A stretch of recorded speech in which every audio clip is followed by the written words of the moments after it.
Hi, I'm Father John Bartunek, and today I'm going to share with you a diagram of a locality based on the description of the locality in the statutes that we've been using to try and get on the same page, have the same picture of what a Regnum Christi locality looks like.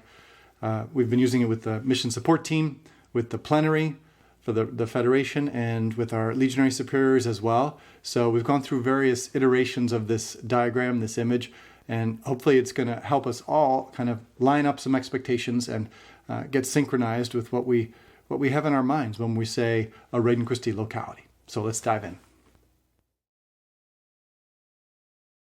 First of all, let's keep in mind that every Regnum Christi locality exists within the Church.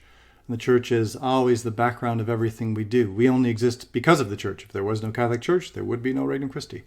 So this is important to keep in mind. We always want to be in harmony with the Church.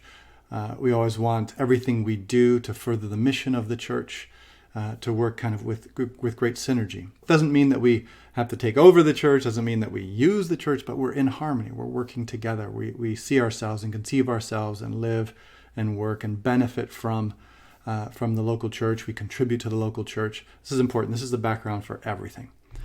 Now you can see this this dotted line, this green line, the circle. So the statutes describe a locality as a community of apostles. So apostles, meaning we're called to go out. We're not just focused in on ourselves. That's why you have this dotted line, this dotted circle. So it's kind of going out and in. It's you can go in both directions. But we're also a community. So we really do have an identity. We have certain things that we share as a community. And according to the statutes, this community has basically kind of your generic locality would have 6 sections, and each section would be made up of teams, maybe groups of teams, the young men, young women, ECYD boys and girls, and the men and women.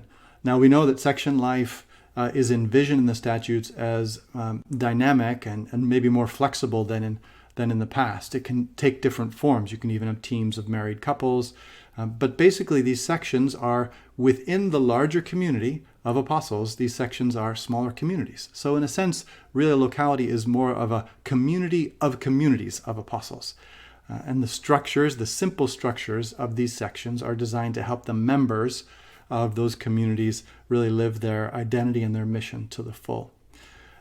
A particular locality may start with one team, a men's team, or may start with ECYD, and gradually grow and expand and include the other sections. There might be localities where there are no young women's teams or no young men's teams. But the idea is that a locality has members and communities in each of these stages of life. Now, you can see here that this locality has no resident consecrated members, no resident legionaries. So you can have a locality without those members. And but in a locality where there are present the communities of consecrated women, communities of lay consecrated men of Regnum Christi, communities of legionaries, those communities also form part of this larger community of communities of apostles. Each one of them has their own internal identity with their state of life, just like the different sections, but they're connected. We share the same spirit, the same mission, so we're part of this larger community. The Federation actually does have a structure, an authority structure. The Federation as an organization is called to promote and protect our charism, the living of our charism. And within the statutes, in a locality, the 2 roles that are actually assigned by the Federation, the Territorial Directive College, are the RCD, the local director, and then the section directors. So, and their primary mission is to kind of keep this community healthy, right? To kind of be gardeners of this soil where Regnum Christi members, people called to be members of this community, are living the 5 elements of life in Regnum Christi. And they don't do it alone. Obviously, there are people who exercise their apostolic dynamism within this community, kind of within this base camp or this garden of souls. The chaplains, the spiritual directors, the team leaders. There's sometimes other formators too.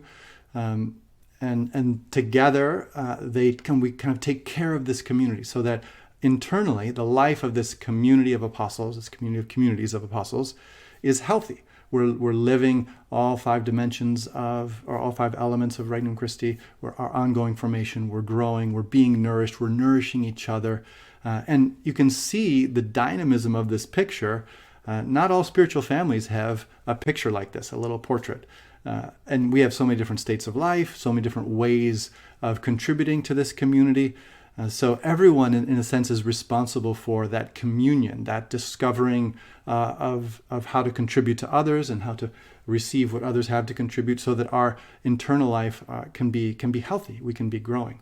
But remember, this is a dotted line, right? So the circle is a dotted line, which means that one of the five elements of life in Regnum Christi, a very important element we've always emphasized so beautifully, is our apostolate. So we're meant to reach out. We're not meant to just kind of take care of each other and close in on ourselves. We're also, when we're healthy in all the other four dimensions of our life in Regnum Christi, we're also going to be moved by God and the Holy Spirit to reach out, to share the gospel, to further the evangelizing mission of the church. So that's where you can see these arrows, these green arrows, going out and also coming back in. Because as we go out, we're also going to encounter people who God then calls to enter into this community and continue forward on their path to holiness through joining the Regnum Christi family. So these apostolates can, they can take so many different forms, our apostolic life, because we are apostles. It's not just that we do apostolate, right? So every Regnum Christi member is always going to be giving personal testimony, and we're always going to be reaching out person to person to the people who are in our spheres of influence through the works of mercy. Reach out to our neighbors, reach out to the people in our parish, the people we work with. We're always going to be in personal testimony and kind of those one-on-one conversations where we are bringing Christ. And hopefully Christ through us is bringing people into his heart, right? So there's always that. All of us, no matter what state of life you are within this community, we're all going to be engaging in being apostles through our personal testimony and through person-to-person kind of outreach. But then we also have forms of apostolate that are more like programs or activities. You could organize an apostolic program you could participate in an apostolic program. Like challenging conquest clubs are Regnum Christi programs, right? But people are also engaged in programs that aren't really Regnum Christi programs, different apostolic activities. And those programs have all their own individual identity, right? They might be to help women who are in need, Christian feminism, or they might be, like a lumen or working with business leaders. That's an apostolic program. And they could be under the Regnum Christi umbrella or not. But we as apostles, we sometimes engage in apostolic activity through programs and other activities. Then we also have our educational apostolates, institutional apostolates of all types, right? Educational schools. We have some media outreach apostolates like Guadalupe Radio. We have parishes. There are parishes that have been trusted to the Legion, and so that becomes a place where our spiritual family can serve evangelization. We have camps, retreat centers. So these are different apostolic activities, different forms of engaging in the apostolate that we can all participate in. And once again, wherever a Regnum Christi member is, that Regnum Christi apostle is at work. So it doesn't have to be just within apostolates that are our own. Right? We can live our apostolic mission wherever and however God inspires us to do so. And the key here, I think, one of the keys to remember is that this green arrow that goes out, it also comes back in. So in a sense, from the point of view of God's providence, wherever we are being apostles, wherever we're engaging in apostolic activity, God will also be at work putting us in contact with people whom he's calling then to join this community. So it's going both directions. That's very important to keep in mind. If I'm working in a school, or if I'm a chaplain at a Catholic university, which might not be a Regnum Christi university, but chances are, according to God's providence, that God is going to put in my path people whom he is calling to enter, to kind of come into this spiritual family, and in that way find the way that they're called to live their identity and mission to the full in the church.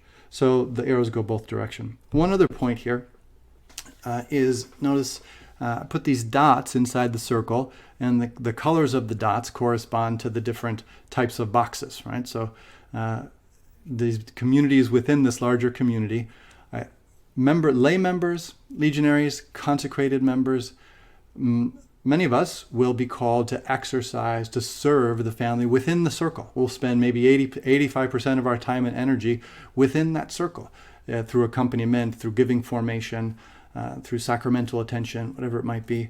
So all states of life can serve in that way. But then as well, all states of life can be outside the circle, right? I can spend 85% of my time outside the circle, engaging in different apostolic activities, running different programs, whatever it might be.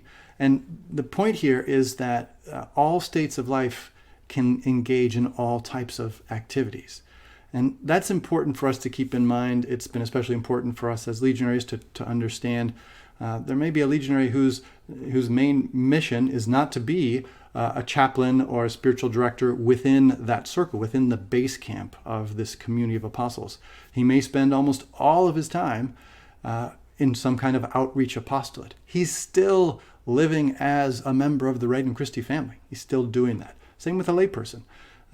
We receive so much through our interaction within the circle, our team life, our accompaniment, our ongoing formation, and that needs to be robust so that we can stay healthy and continue to grow, right?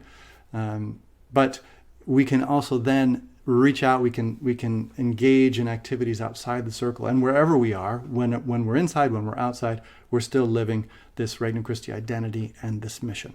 So hopefully this snapshot, this little diagram, can help us understand where we fit in and just have kind of a common vision, kind of a common diagram for what a locality is as we go forward.